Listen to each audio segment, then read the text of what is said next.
let's start at that. I just want to get to the heart of how you were able to do it, because I think for a lot of people listening, they want to be more comfortable being alone. Mm-hmm.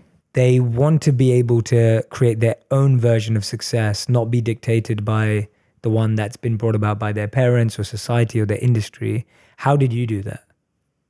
Oh my goodness. I think it stems from the initial feeling of being uncomfortable.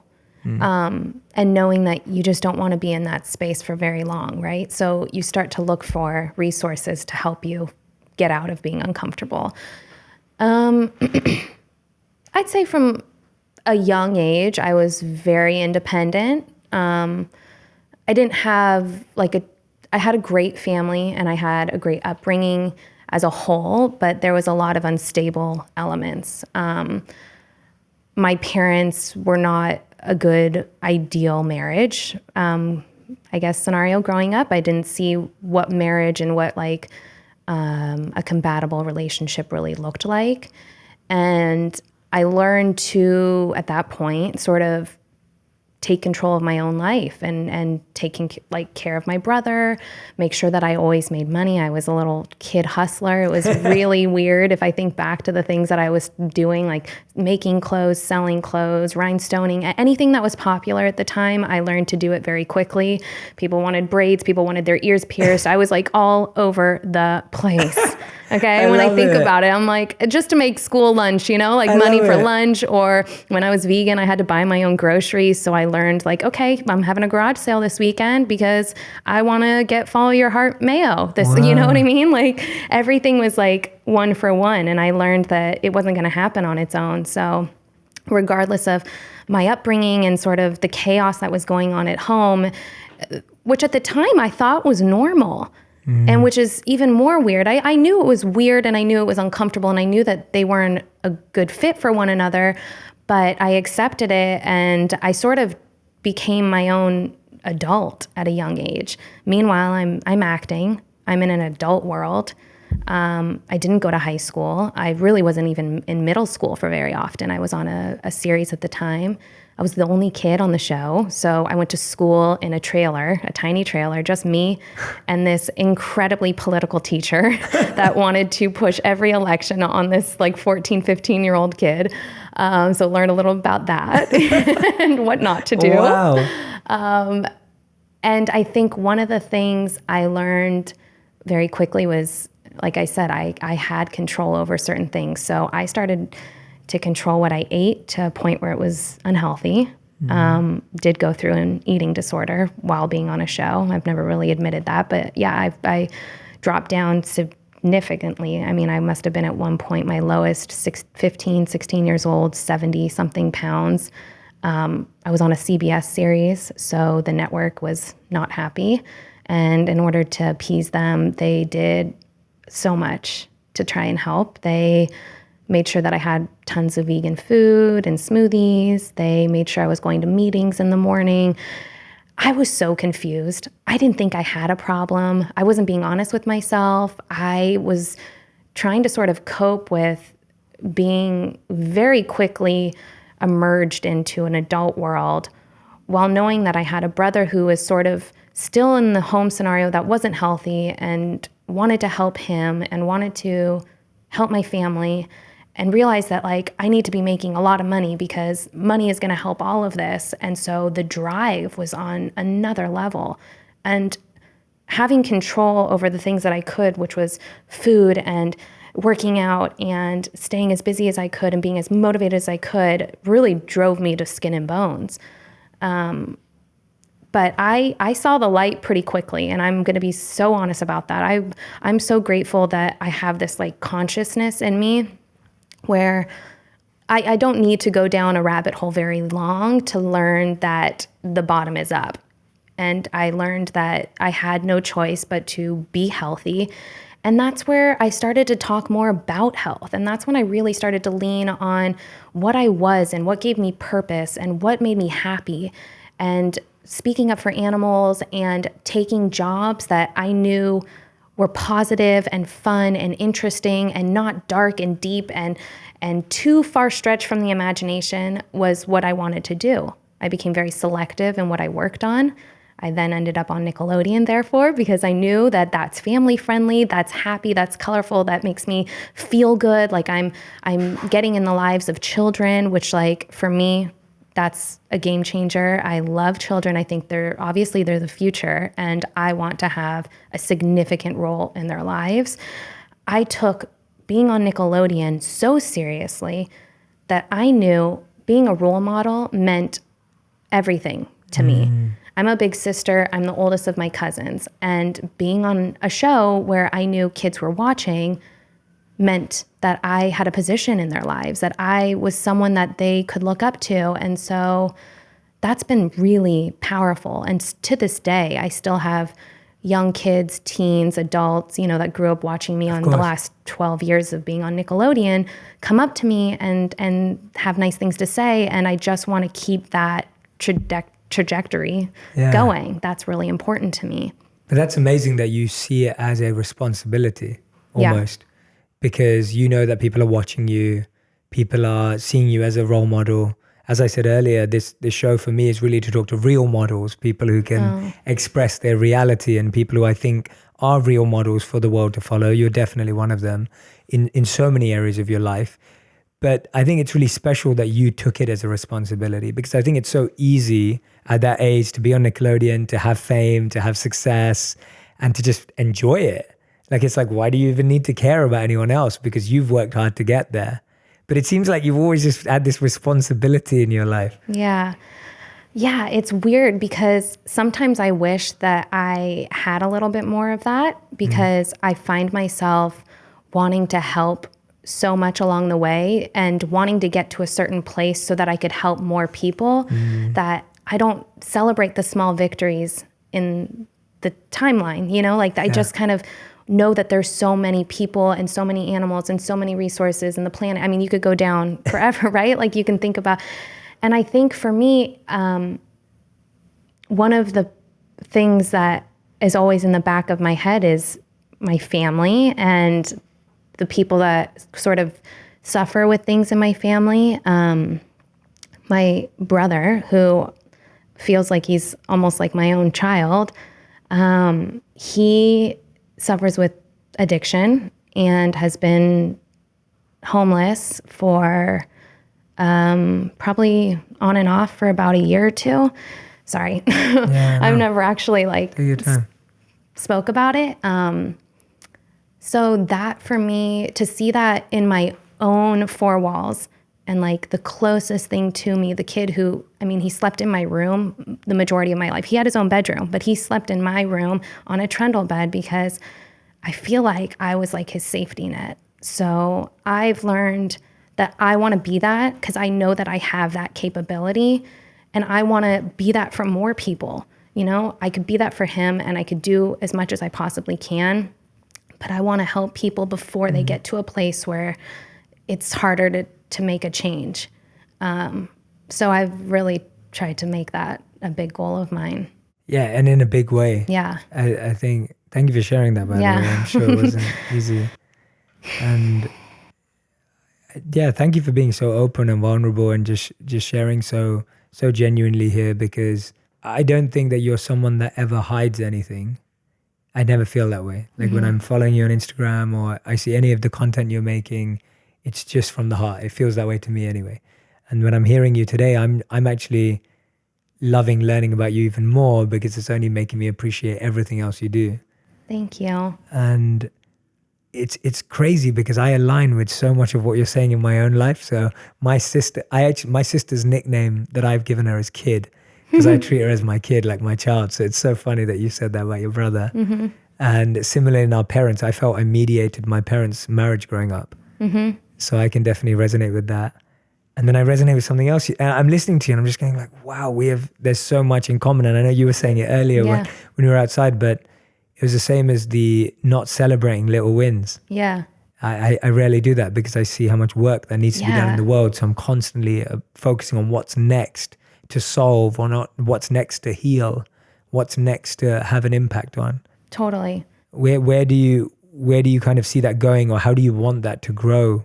Because we haven't even started talking about all the great activism work you're doing, which I think is important for people listening to know. But how do you see yourself kind of transforming those elements we've just spoken about now, moving forward? How do you want them to change? Sure. So I've been sort of, in a lot of ways I've earned, but I've also been given this platform just from really being on TV and being in people's lives and feeling like they're connected to me. So I want to utilize that. I want to grow that, and I want to utilize that for the good. I think that, yes, I'm invested in these companies, and I like to call them conscious companies because they're not purely just for the monetary investment. They're there because I see a bigger picture. So companies like Outstanding Foods, I know that they have a direct effect in the lives of animals, not to mention the health and the other trickle effects that come along with it. But companies like Sugar Taco. Yeah.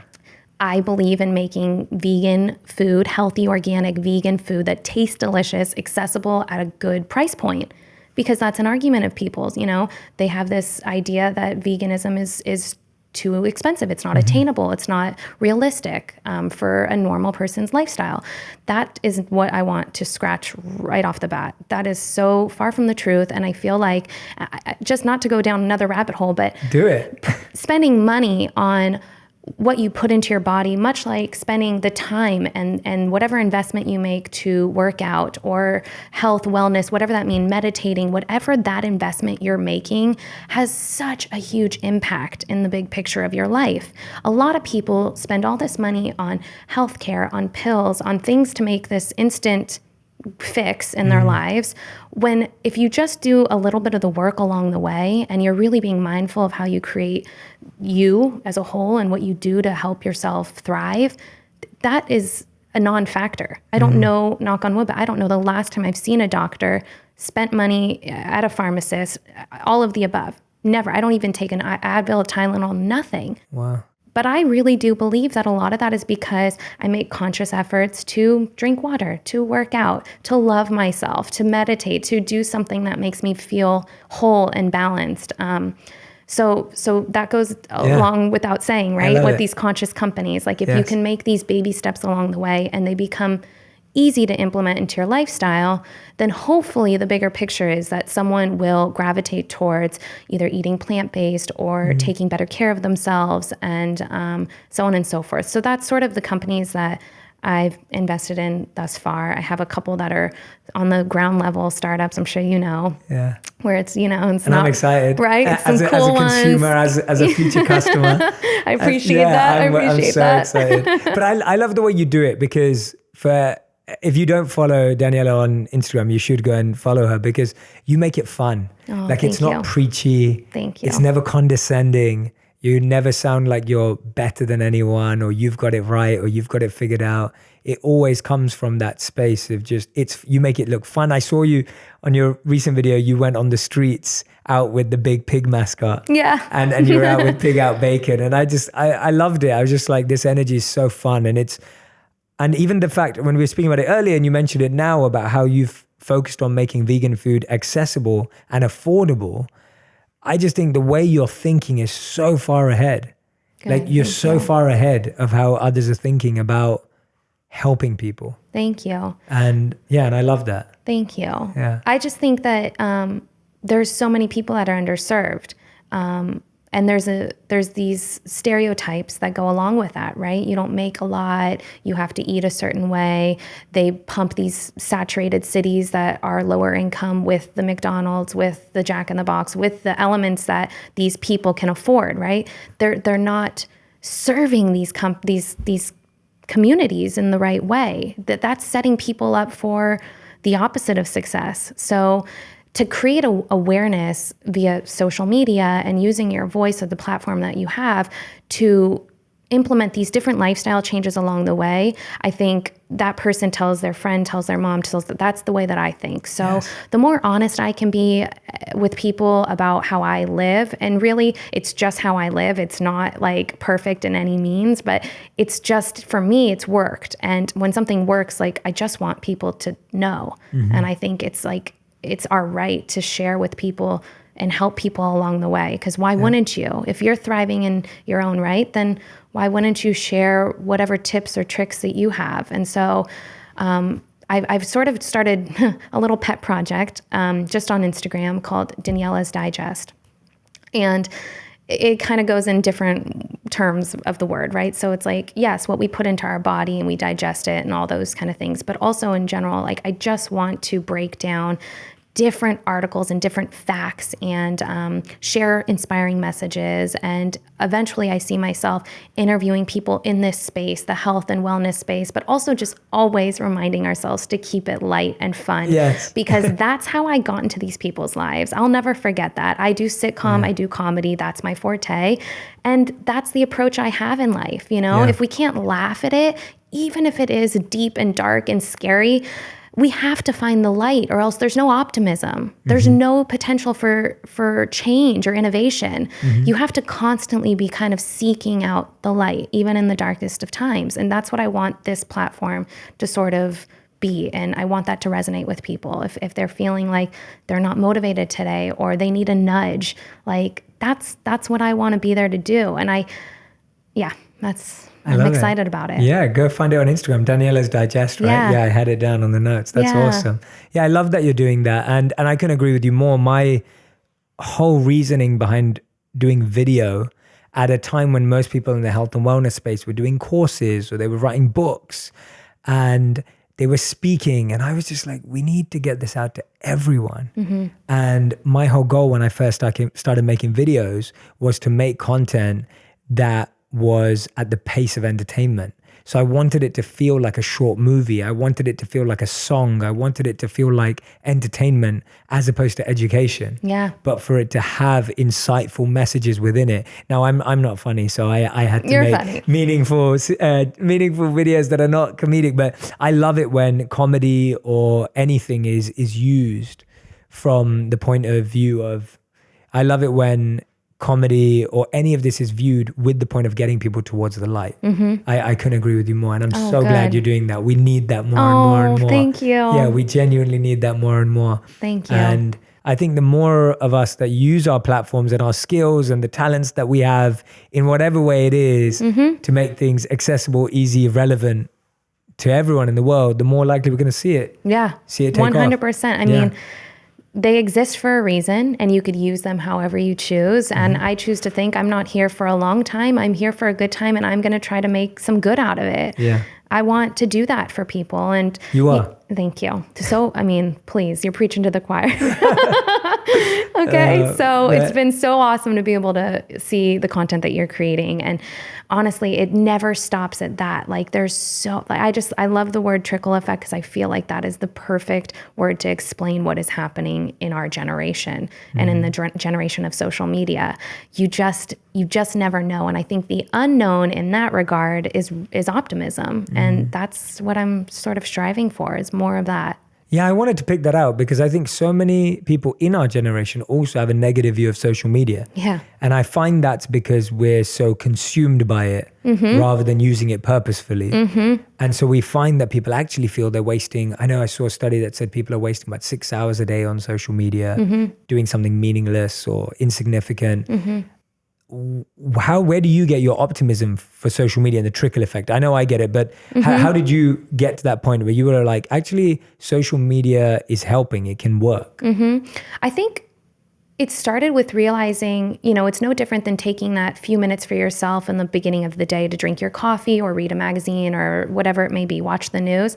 You're getting some sort of information to sort of, and that really does trigger what's your day is going to be like, what's going to sort of ignite that spirit in you. And so I think people can use social media to do just that. They just have to curate the right social media that they're sort of funneling into themselves. And that's why I feel like accounts like yours are that is the proof in the pudding right there. Starting your day off, and I know that you're strategic about when you post, because when I turn my phone on and it's the first video I see, I'm grateful because I know that that's what my brain needs to absorb. If I'm going to choose to use social media, I'm going to choose to sort of put these positive images and these positive messages into me rather than seeing, I hate to say it because no discount to them, they're a hustler in their own right, and I'm sure they have their own purpose in mind, but I don't need to see 100 different beauty bloggers and OOTDs to make myself feel like I'm good, good enough. It doesn't do that for me personally. And some people do resonate with that. But personally, my goals are so different than that. And so I think for someone out there who looks at social media in a negative way, be sure that you're using social media to benefit you and you're not just a consumer. And maybe take the approach of trying to create before you consume. I think that that's a really good tool to go about, because creating something that can have its own trickle effect makes you feel like you're part of a bigger purpose. Consuming social media, unless you're using it purposefully, can really weigh on you. So well said. Oh, thank you. So well said. Create before you consume. I totally agree. When you're part of something, when you're part of creating something, it doesn't take you away from anything, right? When you're part of creating what everyone else is seeing. And I have to say that I get motivated by Daniella's extreme workout regimes. Like, I'm just like, wow, I need to. Yesterday you were pushing a truck. Yeah. Like, I was just like, what?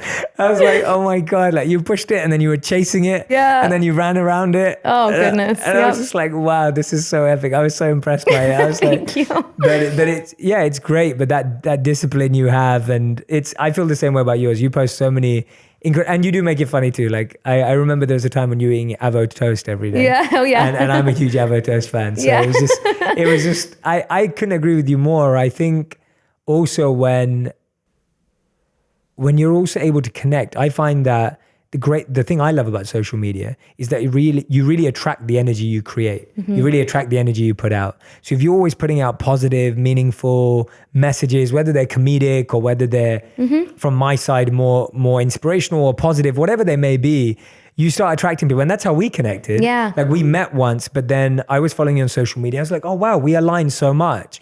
And then we had a relationship built up out of social media. Yeah. And we've not met often. This is, in fact, probably the second time we've been together, but I feel like I know you so well. And that's what I've loved about it, that when I've accelerated a relationship, and I say this to everyone, if you built up a good connection with someone online, go offline as soon as you can. Like, try and meet with that person for coffee or have lunch together or whatever it is, obviously verifying that they're real and all the rest of it. But go and do that, because you're going to build an amazing relationship with that person. You know, don't let it just be online. If you can go and meet that person, do it. I love that piece of advice. I think that's so great. And especially in this time where so many people can go years or longer with just having these not fictional, they're real relationships, but without putting a face to the name and having that physical connection. I think there's so much more that can come of that. So I totally agree with that. Yeah. It's powerful. I want to go back to when you were talking a bit about your parents and growing up, and now obviously you're engaged. Yeah. You're engaged last December, you were sharing. Congratulations. Thank you. And I was lucky enough to meet your fiance as well, which was awesome when we first met. And you guys are just so cute together. Thank you. I love it. Yeah. Thank you. We work at it. That's, Yeah. it's the biggest part of it, right? You want something so bad, you work at it. We just connected. We work well together for the most part, and I think we support one another's endeavors and we respect each other's independence, but we're very much a unit. I know we were talking earlier because a lot of people ask me about the wedding, and there's so much of that on social media. These big moments, these big chapters in your life are celebrated to the nines. I mean, the likes, the comments, the excitement around the buildup of an engagement or a proposal or a wedding or whatever. It almost makes you feel like everything in the middle is insignificant, which I think is such a misconception, because it's the day-to-day that feels like the real success in a relationship. Wow. We can all have these moments where we celebrate one another, and everyone around us is celebrating our love, and there's so much just anticipation around that. But really, it's the day-to-day grind. It's no different than building a company. It's that day-to-day grind that inevitably sets you up for a successful business or relationship. And I feel like we're doing that. And the wedding is not on the forefront of my mind. I'm really more focused on being the right fit and the right partnership. And on that note. Yeah. So I think that's like my main focus, is just being the right fit and having the right partnership together. What do you guys do to do that? What's your approach? What have you learned? How long have you been together? We've been together almost 8 years. Amazing. So you've been together for 8 years. So that anyone who's listening, that's real experience. Yeah. That's not, that's not just, we've been together for a year. So you've been together for 8 years. What have you learned? What has worked for you? What could help other people? He was my first relationship. So when I say I've learned, I have learned, okay? In terms of the moving in together and having this co-lifestyle was easy. That was easy peasy. I love it, which is interesting, right? Most people are like, moving in is a very, it could go one of two ways. And for us, it was like, I love to nurture and I love to nest. And anyone who's around me, it comes over, I crave that taking care of element. Like that's something that feeds my soul. So easy, that fit right in. I think for me, I have an independence element that I've established since a young age. And so being in a relationship, sometimes that can be a little bit of a tricky element, but he's also an entrepreneur in his own right. So we sort of balance each other out. Like I found that person who can respect that quality in me and lifts that quality up rather than saying, oh yeah, it's another dreamer, it's another dream or whatever, so we work at it, and we've been figuring out how to communicate along the years, and like that changes as you evolve as humans, and it's been fun. And I think that to me is what keeps us interesting, is that it's not monotonous. I mean, it's monotonous in a way that we're one for each other and that's it. Sure. But it's not monotonous in our daily, weekly, monthly grind. Like we love adventures and we love trying new things, and we talk about, not falling into the, conventional relationship or what that may be for some people. Yeah. So yeah, I love that we were both talking about our, what's the right word?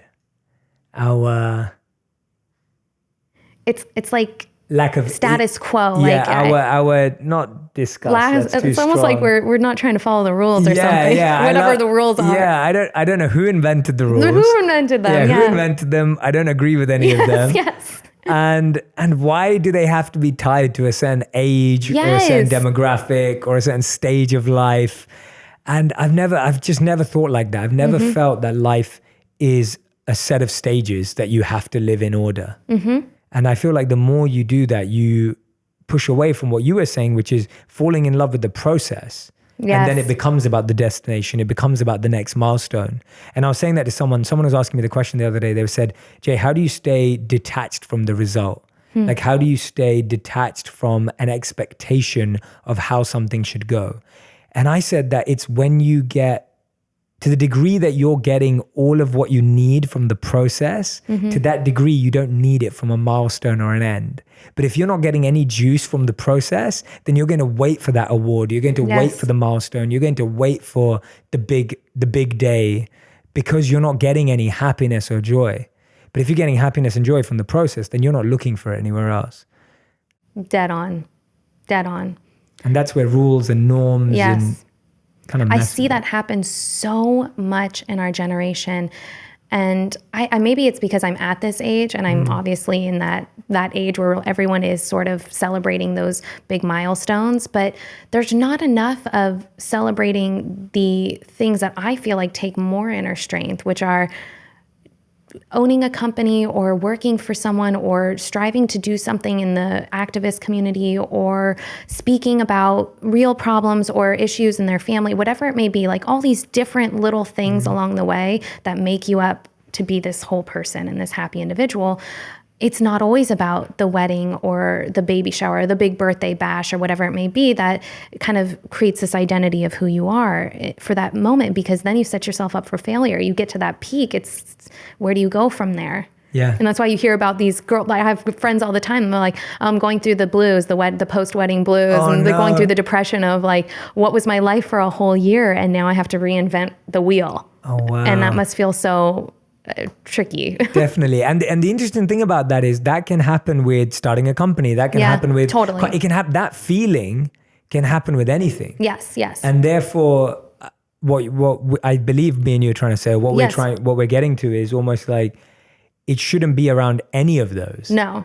It's a personal choice. It's that personal exploration, that curiosity. Yeah. Because I know people who've built successful companies and 10 years on are now trying to find their identity because their identity was so closely linked to that company. That's how I feel about acting. Right. I feel like for so long, my identity was, and I was just telling a friend of mine, it's like in my family and my group of friends, like there's the actress. That's the girl who, was on TV or whatever. And I'm so different than that identity. Like there's so many different layers to all of us. I want to be the person who expresses the layers in between. And I think that's what I want other people to feel acceptable doing as well. Because there's so much that makes us great. Yeah. I love that. Expressing the layers in between. Yeah. Yeah, it's so true. We can be seen as so one-dimensional, even if you're not. Our job titles make us one-dimensional. It's like that becomes your imprint. And that's why I get excited by every time I get asked to send my biography for an event I'm speaking at or whatever it is. Yeah. I literally struggle like what to write. Because I'm like, I don't even know how to describe what I do. And then my mom will be like, I want to tell you my friends what you do. And I'm like, yeah, I'm not sure, mom, like how you can explain it. Because if I told you a title, they wouldn't understand. Like, but it's beautiful that we are struggling to define ourselves in one sense. Yes. Because we are multi-layered and multifaceted, and we have so many more dimensions and elements, as opposed to saying I am this and defining ourselves by a word or a job. Absolutely. Because then you by nature somehow instill all this happiness and that identity. And what if at some point that identity dissipates? Yes. Or you decide to pivot, and then all of a sudden you have to teach the people around you that, no, that's okay. Like I don't resonate as that, and that's not all of who I am. I'm going to pivot into this, and this is also a part of who I am, and this also feeds me, and this also makes me feel empowered. It's a tricky thing to sort of navigate sometimes. It sounds like you had to do that with your friends and family. Yeah, and I think little by little, I mean, everyone always thinks that I'm just going to fall into another show, and I probably will at some point, but I'm taking this time to do what I think I'm supposed to do right now, and I think there's a bigger purpose behind all of it. How have you connected that with your family and friends? Like, how have they been able to see that rise of you? Because I guess I've only known that side of you. Right. So I've only known you as an activist more than anything, really. Right. And I see you as an incredible activist. Like, you're doing amazing work.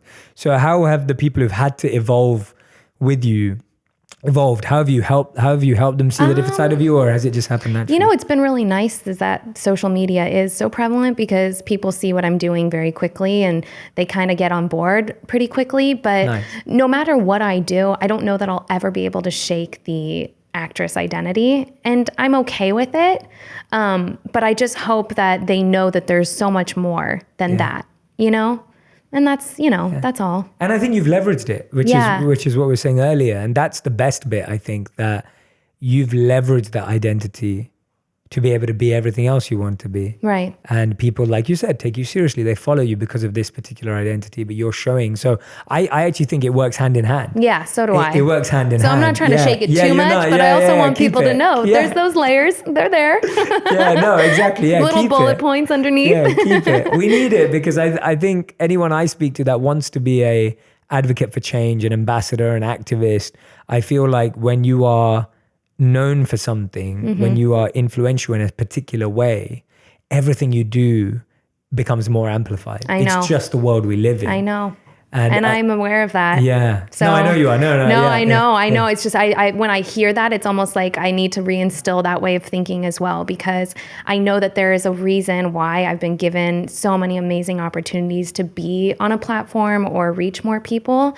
And I sometimes forget how important that piece is, and be so grateful for all of that. And with your intention, it's perfect. Thank you. That's why I think I feel very confident saying that to you, because I know what your intention is, and it's so much deeper. So when you have that beautiful intention and then you give influence to that intention, that amplification is beautiful. Whereas if the intention is just greed, enjoyment, negativity, fame, power, etc., and then you give that amplification, that never leads to any good. And I feel like, I think you'll also inspire not only people who watch you or know you for what you've done, but also peers in this space to find more meaning in their life too. Because I find that I was speaking to someone who's a successful singer the other day, and he was sharing the same thing with me, that he struggles with the industry and the kind of messages that are put out. And I was like, yeah, but you can change that. Yeah. Like, people listen to your opinion. So you not turning up to interviews and award shows and actually sharing the right message is actually a disservice. Yeah.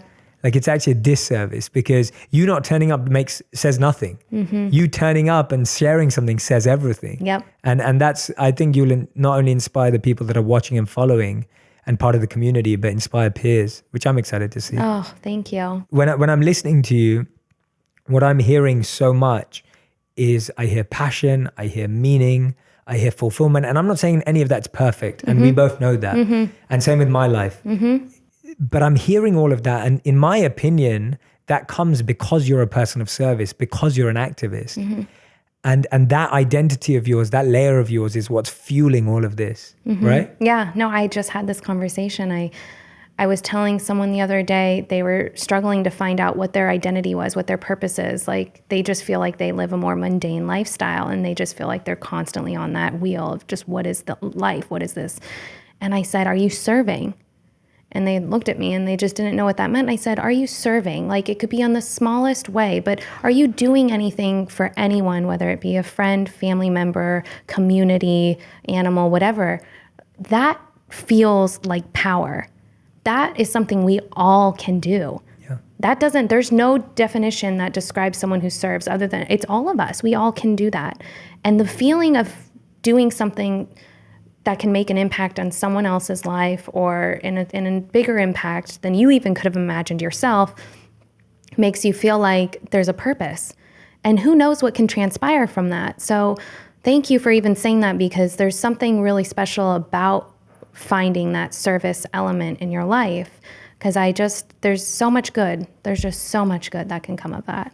Yeah, definitely. I remember getting so into understanding service after I lived as a monk for 3 years. Yeah. And service was a total part of our life. Like that is the foundational principle of everything. Wow. And then when I came back to the real world, I was like, okay, I need to understand how true this is scientifically too. And I saw this incredible study they did at Cambridge University, where this guy called Michael Norton, he tested how people feel when they were given $5 to $20 to spend on themselves or spend on other people. And they measured their happiness before and after without telling them it was a happiness experiment. And they found that everyone who used $5 or $20 on themselves were no happier than they were before. So your happiness didn't go down, but it didn't go up. And everyone who spent the money on other people, whether it was $5 or $20, their happiness went up by at least 10 to 20%. And so it was just, scientifically from a data point of view, forget how we feel and forget what we know, just from that point of view. And the funny thing is that the most common things people bought each other bought themselves with Starbucks and makeup. Oh my goodness. And the most common things people bought others with Starbucks and makeup. So it wasn't even about what it was. It was that feeling of giving. And the whole study kind of concluded by saying money can buy happiness if you spend it on other people. And it wasn't all about money. It was in terms of time and energy as well. So even investment of any sort. Exactly. Right. Even if you don't have money, it's that investment of time and energy. Oh, that's so powerful. Yeah, oh my goodness. I just hope people take that away. I hope that really lands, because it doesn't cost anything. I mean, it is a measure of money in that regard, but it doesn't cost anything to serve. And it could be so simple. I mean, people say, call your grandparents, and you don't want to call your grandparents. You get off the phone with your grandparents and feel like $100. You're like, wow, I just made her day. And maybe she didn't really know who I was. Like she was probably, who's that? It didn't matter. That is the piece that makes you feel like you did something that's bigger than you, and you step outside of being a selfish person like we all tend to be, because it feels like survival of life sometimes. But yeah, it's awesome. Power of service for sure. I love it. Yeah, I often say it as we're wired for generosity, but we've been educated for greed. And it's, we're, as kids, what you started with, this whole conversation, I'm going back to that. You started by saying that as kids, we're almost our best selves. And that's why when you made that incredible decision at 5 years old, we're able to kind of tap into how we really feel. And I genuinely believe that kids are wired for generosity. As kids, we're wired for generosity. And then education of all types comes in. I don't just mean the educational system. And it kind of rewires us to become me. So it's beautiful. And I think everyone who's listening, for those of you who don't know, and we've gone so deep with Daniella today, but you work with a nonprofit called Bridget. Yeah, Meet Bridget. Yeah, that uses video creation to equip underserved teen girls to envision themselves in careers outside their immediate environments. Tell us a bit about that, because I want the audience to hear about these things, because that's why it's so good having this conversation with you, because you're living it. You're not just saying it. You're not preaching it. You're not just posting on Instagram about it. Like you're an activist behind so many great ventures. So tell us a bit about that one. Oh my goodness. One of the most amazing females crossed my path through yoga, ironically. I mean, not really so ironically. There's some amazing people in yoga. Her name is Asha, and she used to work in the field of yoga, and she was going to school, and she saw this need in the female community and these younger generosities of girls, these younger demos that are underserved. And she created Bridget, which is a community of girls that need a little bit of like a big sister element, and also someone who can help guide them in their career path and give them that extra tool or hope or skill or just assist along the ways. I mean, some of these girls are young moms or just kind of were dealt a unique set of cards and need some more hope. And so we've teamed up with Microsoft.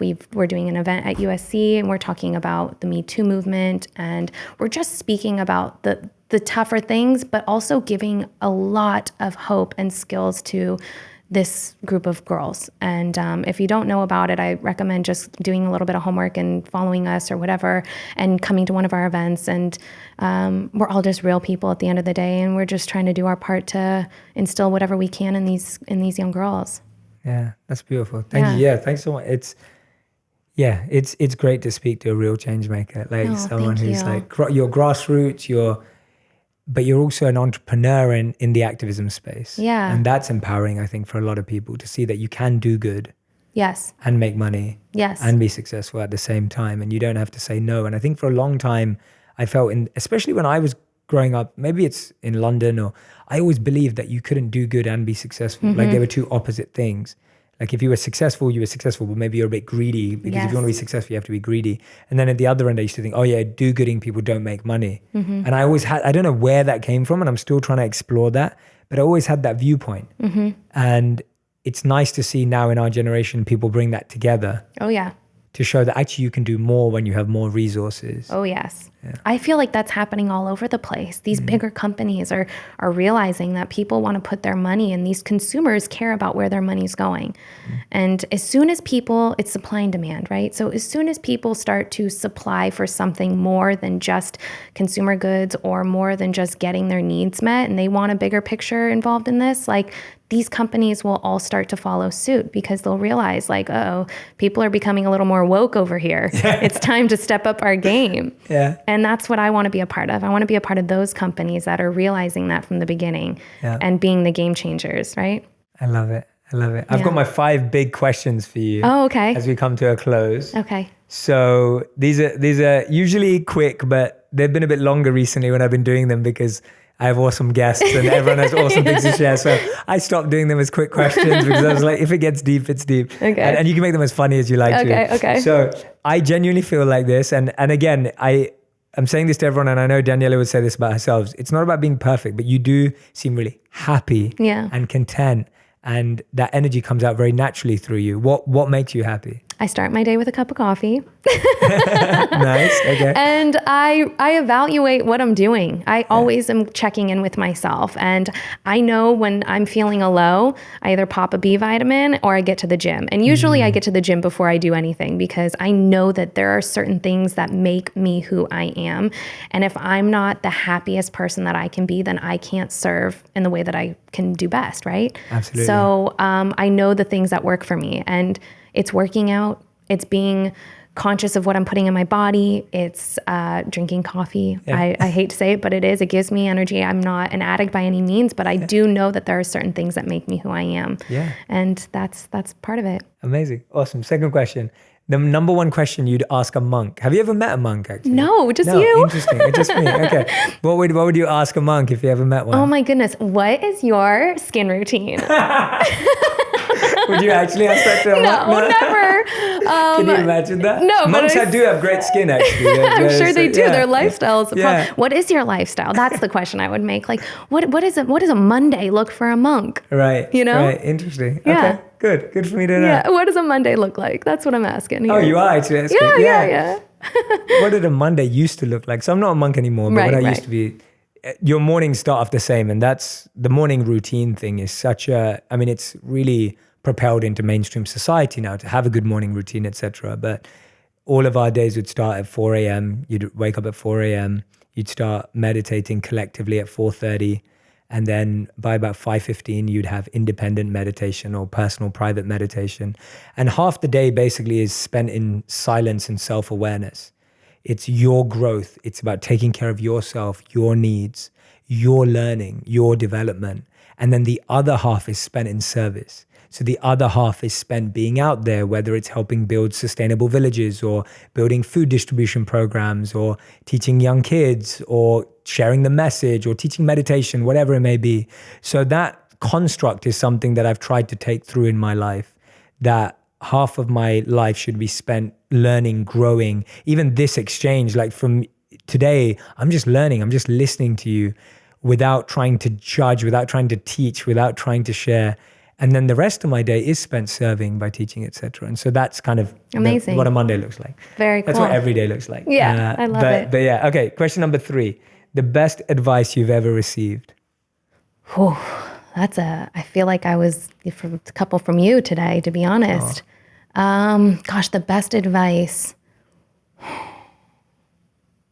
Wow, it's scary when you start to draw blanks on that end. Because I almost feel like some of the advice that I've gotten along the way has all been self-taught or self-learned. Nice. But then again, I would say that following leaders like you, I really do feel that way. There are people out there in my network or in my circle that I learn from on a daily basis. And I think there's just too many to even choose. Nice. I don't even know where I would start. Nice. That's cool. Yeah. That's fine. And then the question was best mentor you've ever had, or some of the best mentors you've had. Oh my gosh. Wow. I'm finding a lot now, for sure. I think growing up, I didn't even know I had mentors. My aunt was a significant role play in my life. There was a time where I didn't know where I was living. I had my clothes in the back of my car. I was kind of just sleeping where I could sleep until I figured it out. And my aunt gave me her couch for a while, and I learned a lot. I got a lot done in that amount of time. I went to community college. I got my personal training certification. I went to school for real estate, got my license. Like there was this time where I was trying to figure it out, all amongst acting, which is crazy. I always felt like there was more than acting, always. And that couch and being in my aunt's life, still to this day, she's someone I lean on immensely. She's full of knowledge, full of wisdom, and she did a lot of work on herself and still does. And those are the people that I aspire to be like. Wow. Yeah. I'm gonna segue before I ask you the fifth question, because you just made me think of a few things there. What are your thoughts on young men and women today who want to be actors, who want to be social media influencers, who want to be anything that gives you that platform? What would be your advice to them? Well, I think we live in a time where you can do it. That's the first thing I would tell someone is it's not a joke. Like you have more resources than like someone who lives in the heart of LA or Hollywood or whatever you imagine, who's going to auditions every day. You know, maybe decide what your true goal is in terms of what kind of entertainment you want to put out, and then target that. So find the network around that, find the demo and start creating content on your own, because at the end of the day, even people who are actors are still content creators. And I think there's so much more power and so much more self-worth in creating something of your own. But not to say that using acting as a platform isn't the right tool as well, because I do that as well. But I think a little bit of everything, working alongside, collaborating with people, creating your own, that is all equipment to become, someone in the public eye or someone who has a voice or an actor. Those are all things you could be doing. And I always tell kids too, get involved in school plays. Get your feet wet. Stand in front of a large audience with the lights blaring in your face, okay? Just try it on. Try it on a few times.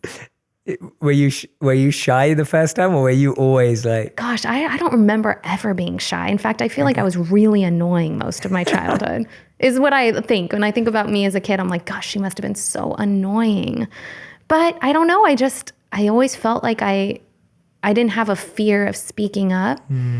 I'm so glad you're using that fearlessness of speaking up for the right thing. Thank you. Yeah, it's Thank nice. you. And my last question before I ask you whatever else you wanted to share that I didn't cover today is the worst advice you've ever been given. Oh, the worst advice? Oh my gosh. Or the You're one going that to hear comes it. to mind. After I had lost significant weight and I got my head back in the game and I started to get healthy, I put on quite a bit of weight. I thought it was like the right thing to do at the time. I felt generally happy, but I just knew where I wasn't where I should have been, so I'm going to do something else. And my manager at the time advised against it and was very honest about me putting weight on. And she told me that nothing tastes good as skinny feels. And yeah. Wow. And I'd say that's the first thing that came to mind. Yeah. It's pretty bad advice because let me tell you, a lot of things taste good. Yeah, absolutely. No, I think that's a really important message. And that's why I always ask people the worst advice they've ever been given, because I feel more people in their life will hear bad advice than good advice. Yeah. And so to be able to know which one's which helps a lot, because good advice is actually more rare. So when people are hearing this and they're hearing you share your worst advice and other guests who are sharing their worst advice, I want people to kind of get an arsenal of like the worst advice. Smart. So that they know never to like buy into that. So smart. Yeah, so that makes sense. That is good advice. Is there anything we've not covered today that you're Jay, I really want to share this story, or I didn't get to share this message, You're or so sweet. anything? I always like bringing that up because I just want to tap into one really quick thing. Please. It doesn't have to be quick. Yeah, so I've been in this industry for a long time. I've come across a lot of very headstrong personalities, and I was in some uncomfortable positions with males, and I learned a lot from it. And I'm going to eventually tell a little bit of this story, but I also feel like the one thing I want people to take away from just the Me Too movement in itself, because I've never really spoken out about it, is, and this might be a controversial angle, but whatever it may be that you struggled from as someone in a position of vulnerability or feeling taken advantage of, there is such a strength that comes from that low. And I am a firm believer of utilizing that and harnessing that strength to create something that is instrumental in your lives and in the lives of other people. So I just feel like if anyone's listening and feels like something was done wrong to them, whether male, female, whatever it may be, instead of taking, and I get that everyone needs their time to sort of comfort themselves and maybe even sulk in that moment, because believe me, a good cry is a recipe for a lot of answers. But after you're done, take that time and say, I am so ready to be the biggest boss. That's what I just wanted to make sure I said, because I think that can, I don't know, it applies to a lot of things. And I just really believe in, like, with every element of weakness or devastation or anything that anyone's encountered that felt wrong, there's so much strength that can come of that. So I just hope that people can, like, hear that and feel stronger. Thank you for sharing that. Yeah. Yeah, thank you. Yeah. Thank you so much, Daniella, for being here. I'm so grateful. That was amazing. Yay. We talked about so many amazing really things. Did. And I learned so much. Oh, good. And so the time just flew by. I think we were talking for like 1.5 hours. But I didn't even feel it. I didn't even feel it. It feels like we just started. Oh my gosh, we'll do dinner sometime. Yes, we have to. But thank you so much for coming on. Everyone who's listening, please go check out Daniella on Instagram. Is there anywhere else they should try and find you? No, I mean, I'm on it all. Facebook, Instagram, YouTube, just Daniella Monet. Yeah, absolutely. Thank you so much again for coming and sharing so openly. Honestly, it was really a lot of good learning for me. So it felt good. It felt good. Good. I'm glad. Thank you. Thanks, guys. Thanks.